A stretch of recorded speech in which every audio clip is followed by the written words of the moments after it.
A very warm welcome here on Canal de English. I am Ellie Smith. Good evening. First, the headlines. Peace is yet to return in Bamenda as commercial bike riders went on rampage, demanding the freedom of one of theirs, a certain Benjamin Che, elevated after his freedom as a hero. The National Assembly has adopted 2 bills aimed at improving business climate in the country and also promoting investment between Cameroon and Canada. After their victory over the Black Queens of Ghana yesterday, the indomitable Lionesses of Cameroon are back on the pitch to fine-tune their strategy against the formidable Super Falcons of Nigeria in their showdown on Saturday. Those were the headlines.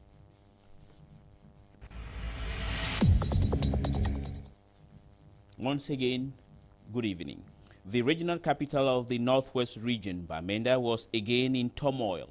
This time around, it was not the teachers or the lawyers who sparked the mobilization, but commercial bike riders. The angry, hardworking, independent young men wanted one of theirs, a certain Benjamin Che, arrested by the police, to be freed. For detail, Gladys Ambo with images filed by our correspondent in Bamenda, Anyi Colin Anyi. The troubles in Bamenda are far from being over. Motorcycle riders have blocked the Old Town Road between the Central Police Station and the Judicial Police. They are demanding the unconditional release of one of theirs, a certain Benjamin Che, who joined Mancho BBC in leading last week's strike action against the dilapidating state of the town of Bamenda. The riders say they are particularly angry because the police officers who conducted the arrest at the main market gate dragged him on the tar while part of his body was in the van. They have arrested a friend of ours at the main market, and the way they took him, we want that they should release him. Yes, that's our problem. If you have to arrest somebody, they were dragging that guy on the tar, which was not good. His legs were outside. That's not how the police are supposed to come and arrest somebody. You have to come and then you put that person inside the car, not dragging that person on the tar and using the back of the Commission Avenue to like a weapon for that guy to enter the car, which is not good. So we want that they should release him and let's go, so that peace will be in town. That's what we want. Governor Adolphe Lele Lafrique, Mesdames SDO Songa Pierre Roger, and SCF Chairman Nijon Fodi held a crisis meeting at the Judicial Police Station where the suspect has been detained. Well, that was the voices of the people. As they say, the voices of the people are the voices of God. At the long last, Benjamin Che was freed. Still in Bamenda, as things goes on rampage, officials of the Northwest region, in tandem with the opposition, did all they could to try to calm down the angered bike riders. The negotiation took place between the governor of the Northwest region and also assisted by the head of the Social Democratic Front, John Frundi. For details, Ndi Morin. After about an hour meeting in the Judicial Police, it was under this mango tree that Northwest Governor and the ACF Chairman climbed on this police van before addressing angry bike riders. Within our family, within our communities, and within our divisions, regions. And I want you to commit yourself to be part of that process. We are going to play our own part of the game, and we want you people to play your own. Because in those type of situations, there are persons who take profit of it to fulfill their personal agenda. Like one man, the bike riders collectively turned down any explanation other than an announcement that the arrested Benjamin Che has been released. With the crowd overwhelming and information trickling in that other roads in the town were progressively being blocked. Frundi and Adolphe Lele Lafrique selected 3 family members from the crowd who signed a bail bond leading the release of the bike rider, who is also a petty trader in the town, after which he was carried in great pomp, head high, back to town, thereby ending what could have been another hot day and sleepless night in Bamenda, the northwest region of Cameroon. Well, all we wish that is for peace and stability to reign in the northwest region, and we've seen there how the governor, Lele Lafrique, and John Frundi in tandem are trying to dialogue instead of using violence as noted elsewhere, like in the southwest. Anyway, now back to Yaoundé, the national capital, where the National Assembly meeting on the 29th of November have adopted two bills aimed respectively at improving business climate in Cameroon and also promoting investment between Cameroon and Canada. For more, Beatrice Ngamo has the details from Yaoundé. The two bills covers investments. It includes the bill authorizing the President of the Republic to ratify agreements between Cameroon and Canada for the promotion and protection of investments signed in 2014 in Toronto, Canada, and that fixing maximum registered capital and conditions for using notaries public in the establishment of limited liabilities companies in Cameroon. The latter was defended by the Minister Delegate at the Ministry of Justice, Jean-Pierre Fogui, marking the fulfillment of recommendations of Cameroon's Business Forum, making the national business environment more attractive to national and foreign investors. The Minister Delegate at the Ministry of Economy, Planning and Regional Development, Yaouba Abdoulaye, defended the bill for the promotion and protection of investments between Cameroon and Canada, encouraging the countries to create enabling environments for investors, ensuring fair and equitable treatments in conformity with international law. The agreement was signed as part of efforts to strengthen ties between the two countries and seek to facilitate reciprocal investments. The two bills were adopted during a plenary sitting chaired by House Speaker Honorable Kavaye Yege Jibril, November 29 at Ngwa Kele Glass House. We are back in the northwest, but this time around the east of the northwest province, that is Kumbu, where the population of the Kitiwum in the Bui division of the northwest region has been reminded of their contribution towards the sustainability of cooperative societies and credit unions whose benefits cannot be undermined. The call was made during activities to mark the Golden Jubilee of credit unions in Cameroon. For more, Gladys Ambo.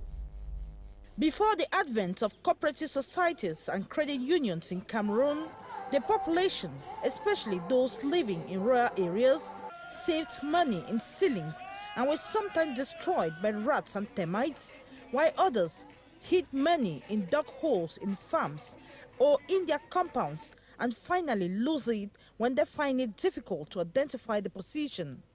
The situation has changed ever since credit unions came into existence.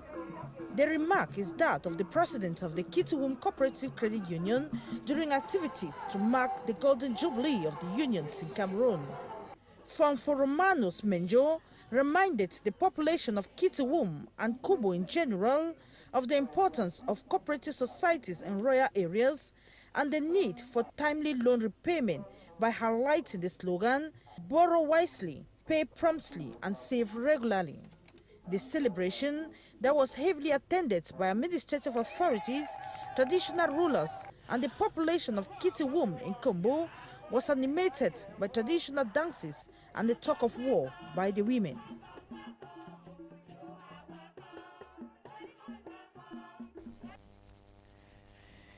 Back here in Douala, the littoral region, where unionists have gone on the offensive against precarious jobs.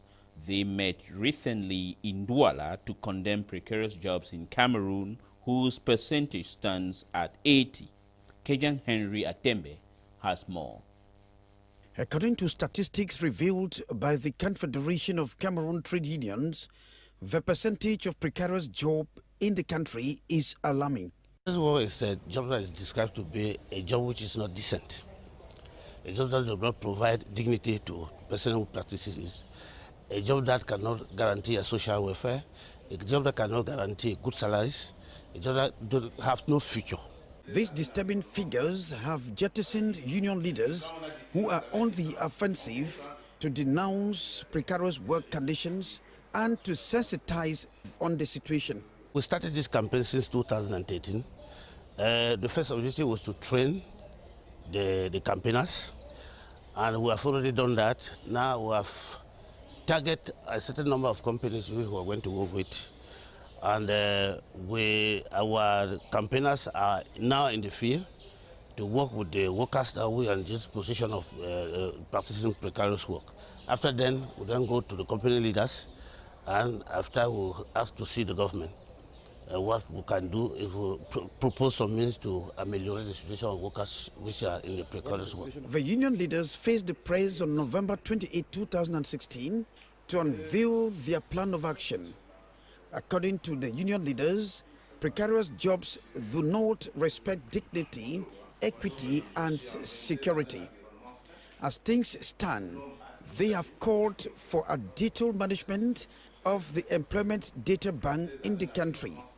They expect to go down to some enterprises to sensitize the workers on the right.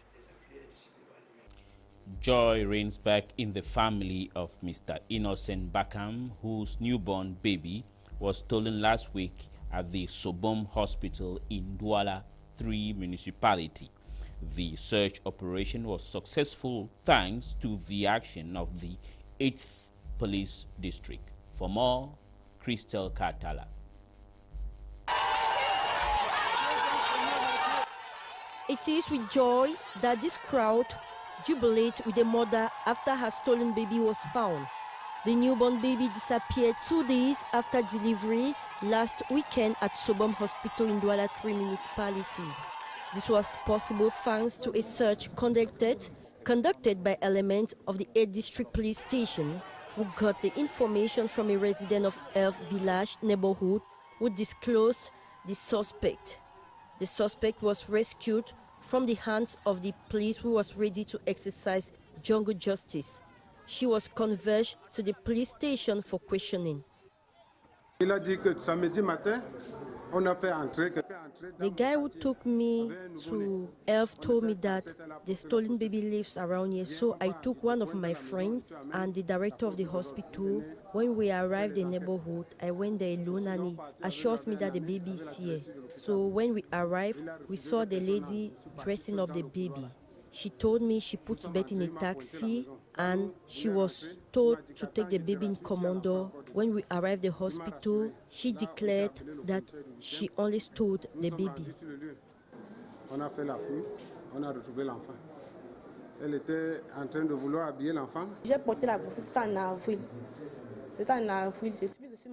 Since I got married, I live in Bonaberi. I have miscarried 4 times. I was feeling bad during the early stage of my pregnancy. At 5 months, I was still feeling bad. I left my house to village because my mother lives there. I called my husband. His number was not going through. I called my mother. It was about 11 p.m. to midnight. She said, if you are feeling bad, come. Even if it is raining, you cannot live there alone because your life is in danger. So I started losing water in the house. In the meantime, the mother and the stolen baby were admitted at the military hospital in Douala for medical attention. I thank the Almighty God. Since this situation happened, police have not slept. Everybody gave me hope. Till today, I ask the whole world to continue to pray for this thief who brought my baby back to me in good health. The administration of the hospital, as well as the family of the stolen baby, now feel relief after the discovery. Well, I would like to congratulate the police force, when they do such a good job, we only need to tell the police, well done. And still in Douala, 4 alleged criminals are presently behind bar at one of the gendarmerie stations in Douala. They were presented to the public yesterday. The alleged bandits, who were armed with automatic pistols, targeted neighborhoods like Makepe and Bonamusadi. For more on their arrests, Morin. These 4 alleged bandits have been terrorizing the population of Douala for a long time. They are finally falling into the dragnet of the gendarmerie.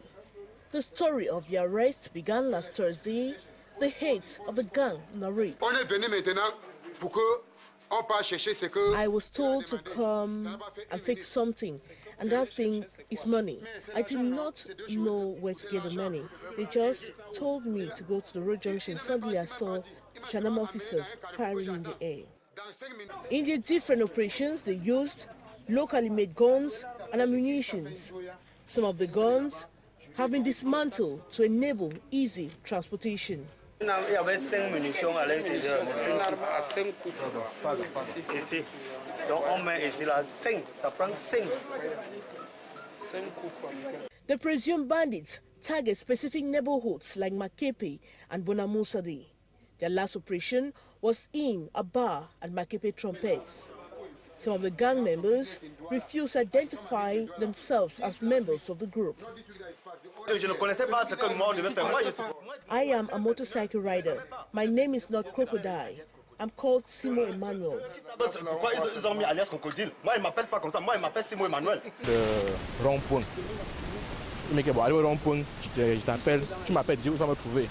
I was asked to go to Rond-Point. I don't even know Douala too well.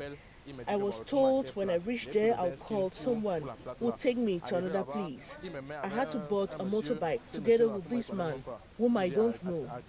All the gang members are reported to be ex-convicts. From the littoral region to the far north, where the governor of the North region has launched a multimedia center and video conference hall in Garua in a bid to educate teachers and students on the danger of the HIV/AIDS pandemic. The social vaccine against AIDS is aimed at dropping the prevalence rate, which stands at 4.3 in the far north or in the North region. Crystal Katala. According to government statistics, 4.3% of persons live with HIV/AIDS in Cameroon. In prelude to the celebration of the 29th edition of World AIDS Day, health officials of the littoral region have mobilized private companies for expert work on the dangers of the disease. You've heard about the statistics. The figures make us to think that we are on a good path. The highest authorities, like the President of the Republic and Mrs. Chantal Biya, as you are aware of her action in the fight against HIV/AIDS and other structures, the Technical Regional Group of the Fight Against the Disease and other association, media, and people from all walks of life. We thank them for their action. Among the participants was the representative of the governor of the littoral region.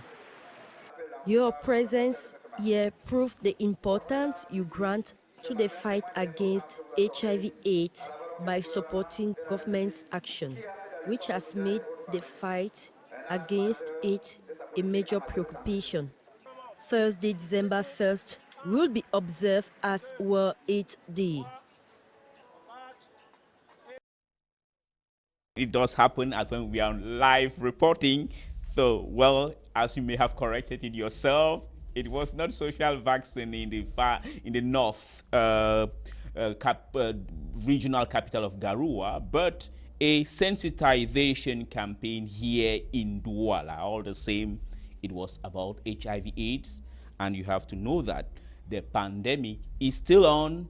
It has not yet been solved.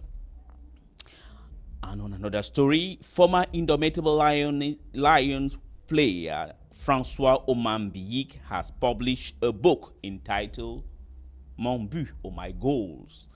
Our reporter Tabby Clarkson sat through the book launch and now presents the content of the new book written by Francois Omambiyik.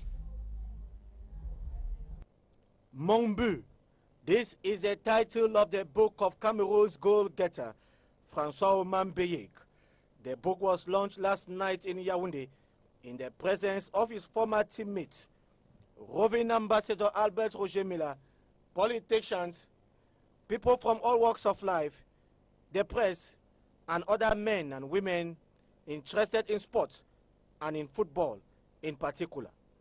The book, Mon But, retraces the career of the author and especially says what he thinks of the Cameroonian society. Most sportsmen and women are now kind of recounting their stories. You know, when they are in full action, they don't always tell their stories because, first of all, they are under strict regulations not to speak out of certain things. They say those things stay within the closet. But this time around, the man has come out to talk. He has been a coach, he has been a footballer himself. Now he says he's a manager. So I think that this would help go a long way to kind of edify the authorities that be. Mon But, the book, edited by Sopekam, is sold at 7,000 francs CFA. Well, that was Francois Omambiyik alongside Roger Miller, and I think Cameroonians, when they look at those two stars, some of them are nostalgic because our indomitable lions, the men, are no longer or are just mere shadows of themselves. While they are shadows of themselves, the girls have taken over. No time to waste after obtaining their qualification ticket for the finals of the ongoing African Women Cup of Nations. The Lionesses this morning resumed training. Tabby Clarkson tells us that supporters came in their numbers to show their gratitude to the girls who defeated the Black Queens of Ghana. Once again, Tabby Clarkson. We are at their next #1 stadium for this ultimate training session of the Indomitable Lionesses, a training session that is coming after the Lionesses actually outplayed their counterparts yesterday at the Yaoundé Omnisport Stadium. That's the Ghanaians by 1-0 and the supporters of the association of mascots, they are here to actually push the Lions to victory.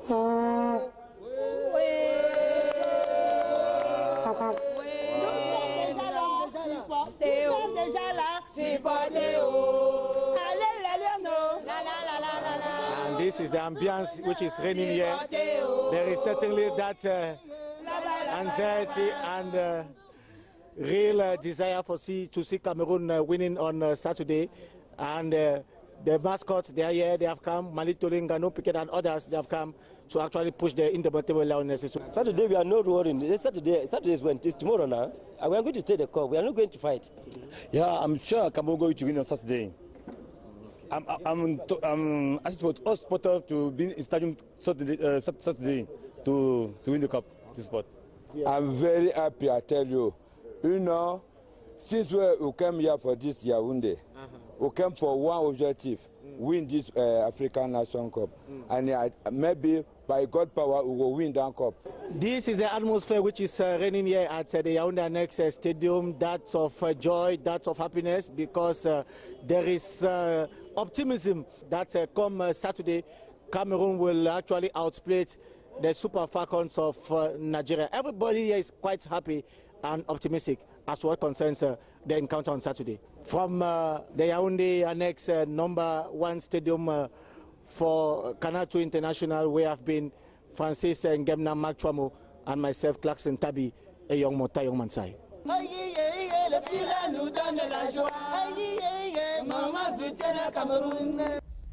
Well, as you may see, once again, we want to congratulate our indomitable Lionesses for their fantastic victory against the Black Queens and wish them well against the Super Falcons of Nigeria.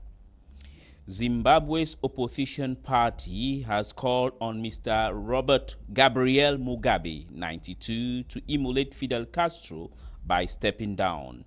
Robert Mugabe is in Cuba for the funeral of Fidel Castro. Addressing Cubans on his arrival in Havana, Mr. Mugabe paid tribute to the former revolutionary leader, that he was not just their leader, but the leader of all revolutionaries that they were all to emulate. The Catholic Archbishop of Kampala, Cyprian Kizito Lwanga, has warned women against beating their husband, that women should accept men as the head of the family and should love and respect them. He was reacting to a police report which showed that 5 out of 10 reported cases of domestic assault involved women beating their husbands in the Pinga district in the central region of Uganda. The director of the CIA has warned U.S. President-elect Donald Trump that ending the Iran nuclear deal would be disastrous and the height of folly. John Brennan has also outlined a number of areas where the new administration needed to act with prudence and intelligence. The areas are the language used regarding terrorism, relations with Russia, the Iran nuclear deal, and the way in which the CIA's own covert capabilities were to be deployed.